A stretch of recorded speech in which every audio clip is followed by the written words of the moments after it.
son médecin. Contrairement à ce que l'on a pu penser, le livre papier n'a pas été détrôné par les e-books, bien au contraire. Pour la première fois depuis 7 ans, le marché du livre progresse de 1,8%. Ce chiffre tombe à point nommé pour le Salon du livre. Il faut dire que les Français aiment les livres et le font savoir.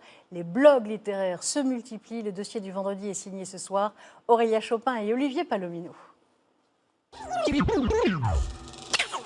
On connaît ces petits mots doux qui fleurissent les couvertures, les coups de cœur du libraire. Mais ce libraire-là, qui conseille les lecteurs dans les rayons, une biographie Gallimard et bonne facture, a une autre façon de parler des livres qu'il aime.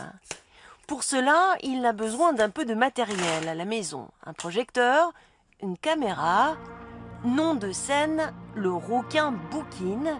Vivien est chroniqueur littéraire autoproclamé sur YouTube. Regardez ça, mine de rien, il éclate le format classique. Et beaucoup de passionnés comme lui s'improvisent critiques sur la toile, c'est la communauté des booktubers.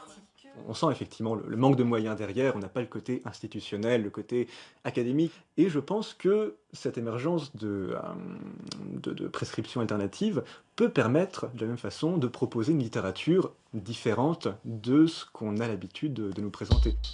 Les blogueurs aussi sont des prescripteurs de livres. Séance photo pour un projet de portrait de gens célèbres qui lisent. Aujourd'hui, c'est l'écrivain Karine Thuil qui se prête au jeu. De ce site internet, Reading Wild, naîtront des expositions et des rencontres. Et un beau livre qu'on va appeler Lecture mon amour, avec tous ces portraits, petit à petit, d'auteurs, avec de aussi comédiens. des grands entretiens d'écrivains. Et des grands entretiens, des lectures filmées. C'est toujours intéressant de créer de nouveaux vecteurs, de nouveaux lieux où on va pouvoir parler des livres. Après, c'est vrai qu'en tant qu'auteur, on n'a pas vraiment envie d'aller sur Internet pour lire des commentaires qui ont pu être écrits sur notre travail, parce qu'il y a aussi une violence. La toile, angoissante pour les auteurs quand la critique inonde les réseaux sociaux. Commentaires, blogs, pages Facebook. Internet a démultiplié les plateformes de promotion du livre, mais le bon vieux cercle littéraire a toujours autant la cote. Bêtise, mon Dieu, mais j'en pouvais plus. Je sais pas pourquoi, j'aurais pas dû le finir, je pense que j'aurais eu un meilleur avis qu'en le finissant. Celui-ci existe depuis 30 ans à Paris et on se bat pour y rentrer. J'ai adoré ce livre. Il s'étale, il va chercher des trucs, des détails qui nuisent. Le problème, c'est qu'il affiche déjà complet. Jusqu'à la fin. Nous recevons beaucoup de candidatures de lecteurs qui voudraient participer et on ne peut pas leur dire oui.